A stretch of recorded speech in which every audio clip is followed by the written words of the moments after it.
frapper la face, mais il y a pire comme théorie. Bienvenue à toutes et à tous, je suis Marius, j'espère que vous allez bien. Aujourd'hui, je vais vous faire part d'une théorie concernant l'univers du Roi Lion. Il s'agit d'une théorie assez connue pour le coup, et j'avais très envie d'en parler. Bon, c'est vrai qu'au départ, j'étais pas trop chaude pour le faire, mais comme j'ai envie de traiter d'un maximum de sujets concernant le Roi Lion notamment, eh bien je me suis dit, allez Marius, let's go. Et puis de toute manière, je ne pouvais pas passer à côté de ça. Et si Zazu s'était associé à Scar pour se débarrasser de Simba? Ça peut paraître complètement fou et insensé, mais cette théorie existe bel et bien. Là encore, j'ai fait quelques recherches et je pense qu'il y a moyen que ça vous fasse réfléchir.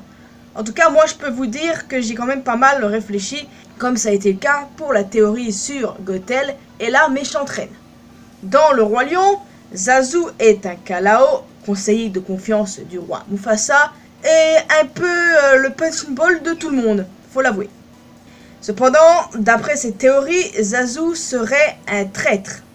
Fatigué d'être rabaissé et aussi inquiet pour l'avenir de la monarchie, Zazu s'est associé à Scar pour se débarrasser de Simba. Il est vrai que Zazu n'est clairement pas respecté, que ce soit par Simba ou encore par les animaux du royaume. Ben c'est vrai quoi, il n'y a qu'à regarder, je voudrais déjà être roi. Le pauvre volatile devait forcément en avoir marre, et ça peut se comprendre. Zazu ne voulait pas la mort de Mufasa, ce dernier étant un bon roi. Il était plutôt préoccupé du fait qu'il fasse de Simba un gamin pourri gâté qui ruinerait le royaume, et était aussi inquiet de son avenir, Simba lui ayant fait comprendre qu'il comptait le virer dans le futur. Et donc, Zazu s'est associé avec Scar pour tuer Simba et non Mufasa. D'ailleurs, je me pose une question, comment est-ce que Zazu a su que Simba et Nala se trouvaient au cimetière des éléphants alors qu'ils étaient supposés se rendre au point d'eau? Scar le lui aurait tout simplement dit. De plus, les hyènes avaient l'occasion de dévorer Zazu, mais elles ne l'ont pas fait. Elles se sont contentées de le narguer et de s'amuser avec lui. Eh bien, Scar les aurait donc informés que ce dernier était son complice. Après la tentative ratée au cimetière des éléphants, il leur fallait un nouveau plan. Zazu devait retenir Mufasa, donnant à Scar l'opportunité d'attirer Simba dans les gorges. Comme tuer Mufasa ne faisait pas partie du plan, le volatile a paniqué et voulait partir chercher de l'aide, annulant ainsi le plan que lui et Scar avaient concocté ensemble. Scar l'en a empêché, tout naturellement, en le frappant. Si Zazu était innocent, pourquoi, je dis bien pourquoi, ne pas avoir dit que Scar l'avait frappé? Cela aurait immédiatement fait de lui un suspect dans la mort de Mufasa et celle supposée de Simba. Mais non, il n'a rien dit. Et plus j'y pense, plus je trouve ça vraiment bizarre qu'il n'ait pas ouvert son bec, quoi. Mais s'il est bel et bien le complice de Scar, ça expliquerait bien des choses. Pourquoi il n'a pas parlé? Scar l'a tout naturellement tenu au chantage et l'a enfermé dans une cage pour éviter qu'il ne révèle quoi que ce soit. Cependant, oui, je vous vois venir, il y a une question qu'on peut se poser. Pourquoi Scar n'a tout simplement pas dévoré Zazu? Après tout, c'est ce qu'il essaye de faire dès le début du film. Eh bien, les amis, il y a une réponse plutôt logique à ça. Scar est un psychopathe. Il est tordu. Et Zazu devait évidemment culpabiliser pour avoir contribué, sans le vouloir, au meurtre de Mufasa. Voir le Kalao souffrir de sa responsabilité dans la mort de son roi bien-aimé devait faire jubiler Scar. Clairement, oui. C'est du Scar tout craché, ça, n'est-ce pas?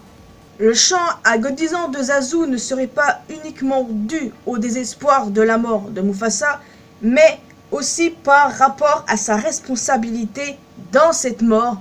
Il se sent coupable. Et ça, Scar le sait. Il joue avec. Il s'en amuse. On connaît le personnage de Scar. Et très clairement, qu'il fasse ça n'est absolument pas étonnant.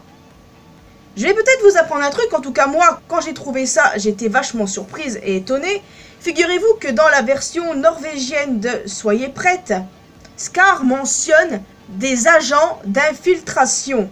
Vu que les hyènes sont récluses, ça ne peut pas être elles, il y aurait des traîtres au sein du royaume. D'après cette théorie donc, Zazu, voire même Zira peut-être. Mais bref, c'est une autre histoire pour un autre jour. Mais comme ce n'est pas la version originale, on ne peut pas vraiment s'y fier. La version originale et la version officielle, je le sais. Mais je trouvais ça quand même intéressant de vous le mentionner. Vous le savez tous, Le Roi Lion est une adaptation libre de Hamlet de William Shakespeare. Il se trouve que, en se basant sur cette théorie, Zazu serait basé sur Polonius. Qui est Polonius, vous devez vous demander. Pour ceux qui ne savent pas, évidemment, Polonius est le conseiller principal du roi et le comique de service. Jusqu'ici, ça correspond parfaitement à Zazu. Cependant, dans la pièce de théâtre, il se trouve que Polonius conspire avec Claudius, le frère du roi, donc Scar. Il conspire dans le but de nuire à Hamlet, fils du roi, donc Simba, alors qu'il s'inquiète pour sa place et sa relation avec le roi. Le roi, ici Mufasa. Vous avez parfaitement compris, Claudius Scar, Hamlet Simba, le roi Mufasa et donc Polonius Zazu. Vous voyez où je veux en venir?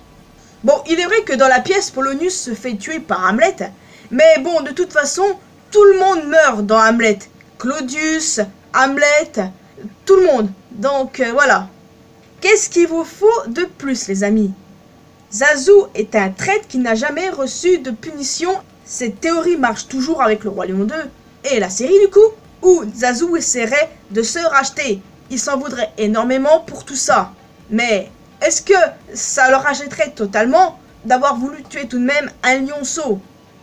Enfin, si cette théorie est réelle, c'est quand même chaud, vous trouvez pas? En admettant qu'on ait eu la révélation Zazu traître, je pense que ça aurait été vraiment horrible pour les enfants. Ils n'auraient sans doute pas du tout compris la situation. Et je pense que c'est pour ça que soit ça a été caché ou soit c'est pas du tout le cas. Personnellement les amis, mon avis sur la chose, cette théorie me fait quand même pas mal réfléchir sur le personnage de Zazu. Et depuis cette théorie en fait je le vois différemment. Et même si j'ai toujours des doutes là-dessus, et ben voilà, moi ça me perturbe énormément d'imaginer que Zazu a peut-être conspiré avec Scar pour se débarrasser de Simba.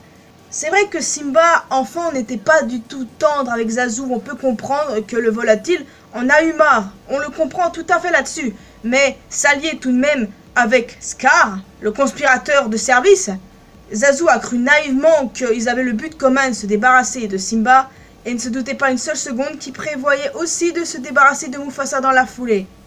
Enfin voilà les amis, n'hésitez pas à me dire ce que vous en pensez. Est-ce que pour vous Zazu est vraiment un traître? Est-ce que vous croyez en cette théorie? Personnellement, j'ai pas trop envie d'y croire, mais certaines choses te font réfléchir, notamment le fait que Zazu n'ait rien dit quand Scar l'a frappé. Pourquoi il n'a rien dit? Ça reste un mystère encore maintenant.